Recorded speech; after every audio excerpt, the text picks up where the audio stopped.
Hey, this is Jason Wilcoxson with Mack's Prairie Wings Marine. I just wanted to go over some stuff with you today about de-winterizing your boat.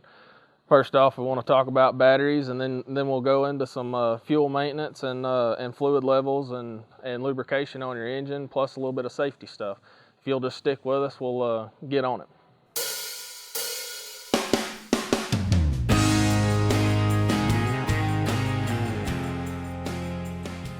First off, we want to talk about battery maintenance. The number one thing you want to look for is corrosion on your battery cables, loose cables. Number one thing that a lot of people overlook is wing nuts. You don't ever use a wing nut. Wing nuts tend to get loose, and the hex nut prevents that.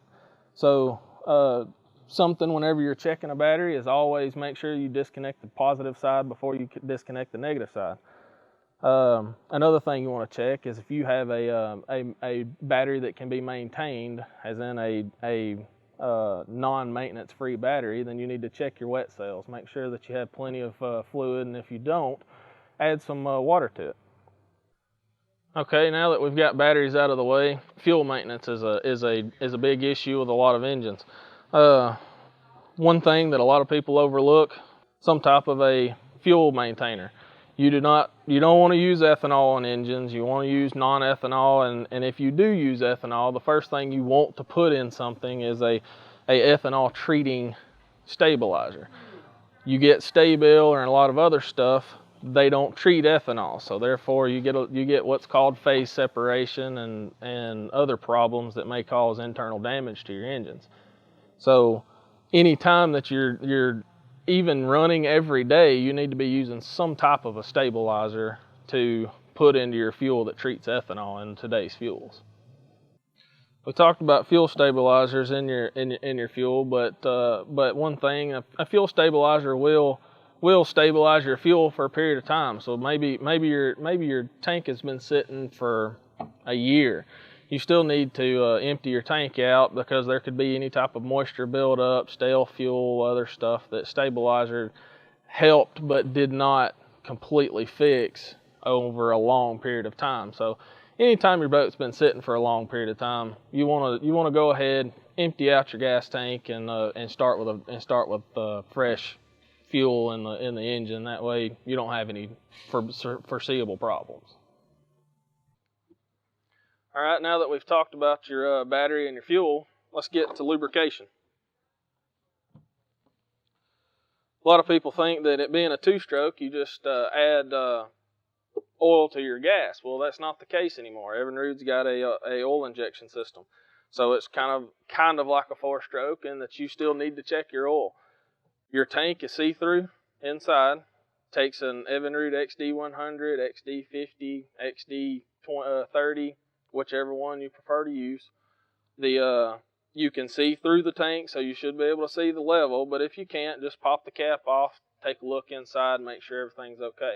Another thing you can do to help maintain the inside of the engine cowling is use your choice of a lubricant, such as WD-40 or Yamaha's Lube Alls, or however you want to, whatever oils you want to use, and just keep a nice coat of that oil film over the engine block, and it helps reduce a lot of corrosion. A lot of the stuff that we're talking about with the two-stroke oil also applies with four-strokes, such as the Mud Buddy, the Yamahas, and all that. There's a little different way of checking the oil. They've got a dipstick in most cases, but it still applies the same way regardless. All right, now that we've gotten some of the maintenance stuff out of the way, let's talk a little bit more about safety. Kill switches are a safety thing.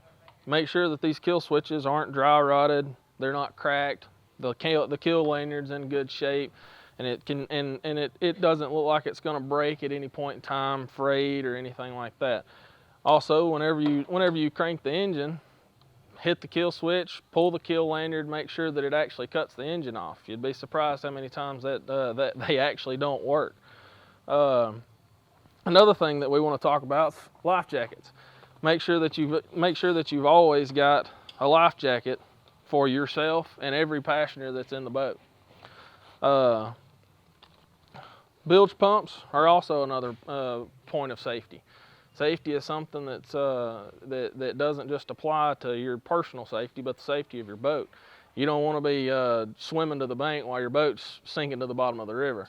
A lot of people check their bilge pumps by just flipping the switch on and making sure that the bilge pump's running. But a lot of cases, a bilge pump doesn't pump. It's running, but it doesn't actually pump any water. So make sure that you can, I know it sounds a little crazy, but put your plug in the boat and pour a little bit of water in it with a water hose and make sure it's actually pumping. Another thing that you want to do is check your lights. Well, like I said, safety is the most important part. Maintenance is all good. Fuel maintenance is all good. Battery maintenance is all good, but make sure that safety is your #1 priority. Lights, bilge pump, life jackets, all that stuff are important. Thank you for watching. This has been Jason Wilcoxson with Mack's Prairie Wings Marine. If you enjoyed this video, like, comment in the section below, and subscribe for more videos like this.